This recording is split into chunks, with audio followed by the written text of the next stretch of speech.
Okay, so a quick little project today, just some stands for food and water dishes for the cats.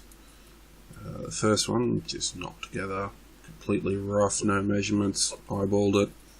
Second one, we're just going to measure off it and try and replicate it as best we can. So just laying out the measurements here for the top part, and then we're going to take a measurement from the sides and lay that out as well.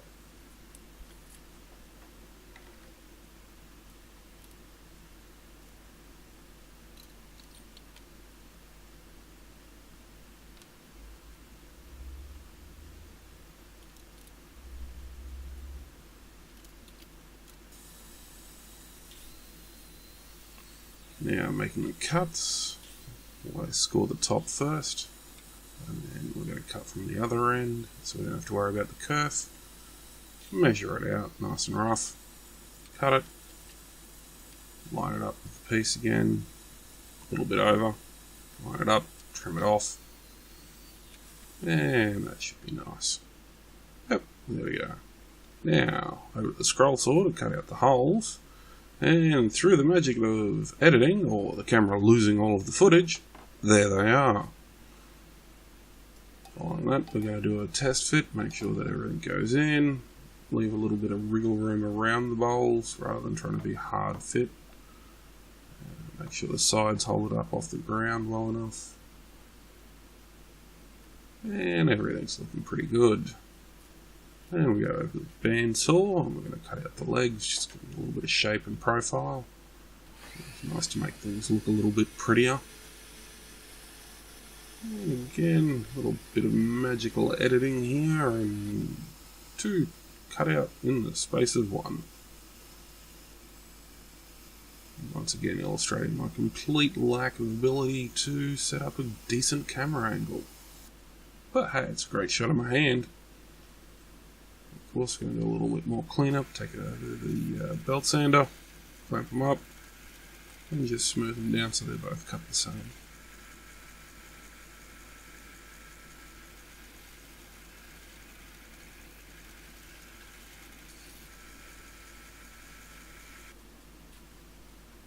There we go.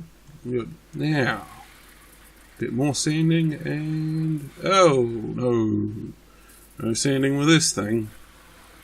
Apparently the beloved Ryobi orbital sander has decided it would rather take up dancing. Not exactly the most useful of hobbies for a sander, but, you know, who are we to question its choices in life? So we resort to the horrible, horrible old Delta sander. This should really be fun. And there we can see how much fun it is. Sanding with this thing is terrible. Fortunately, it's not really a show quality project, so we can get away with a little bit of crappy finish work. And none of the cuts are straight either, so really, yeah, it's all sort of fitting together nicely as one of those dodgy, quick hack together projects. I'm sitting here where I need some sort of drum sander, spindle sander, any sort of sander other than this sander. That's alright. If you can't fix it with a sander, fix it with a router. Now, the round over that was used here was pretty shallow. And you'll see later on that we decide, no, gonna go up and get a much bigger curve on everything. Cover up some of the awful sanding work a bit more as well.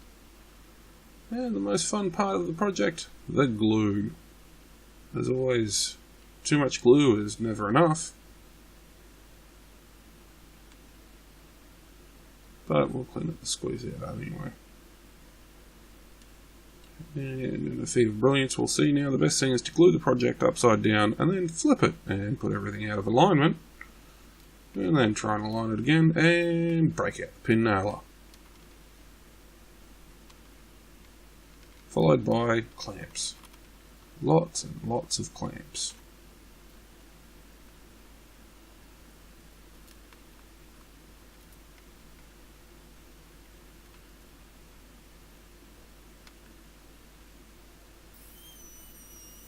And that one's good. And now we see the big round over on the routing.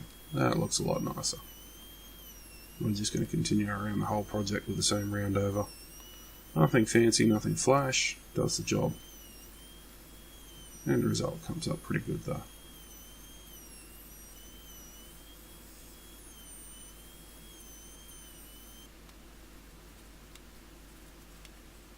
And of course always clean up a little bit on the edges afterwards. Sanding blocks are always good for that.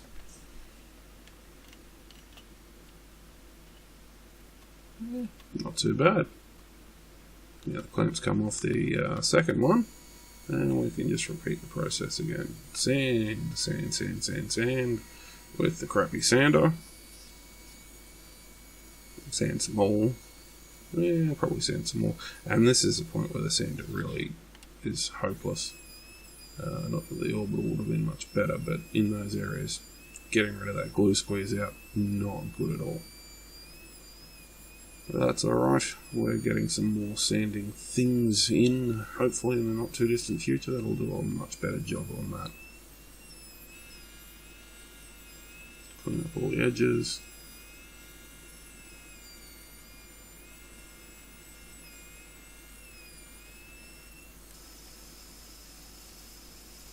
And then clean up the table a little bit. As far as construction goes, we are done. On to the most fun part of anything, the finish. So, hiding in behind the lumber rack is, of course, shelves full of crap and finishes. And random colour choice, we're going to go with a little bit of that. And something new, haven't used this one before, not in the spray can, and it is, of course, Ultra Gloss. Because too shiny is just not shiny enough. And this Minwax stain, I really enjoy this stuff. Mainly because of how I get away with applying it. Which is, slop it on, make an absolute mess, no care or attention, including to myself, and just keep slopping it on, and then wipe it off with a bit of paper towel. And it tends to come out with a really nice even finish. So, it makes for a really quick staining process. Just drench it all over. Get in all those cracks. And once that's done, grab a bit of paper towel, wipe it down. You can see here where the colour just levels straight out. Really quite a good product. Pretty much the only thing I'm using these days. And you can see on the ends there where that sander just did not get rid of that glue squeeze out. But after a little bit of Ultra Gloss, look at that, shiny.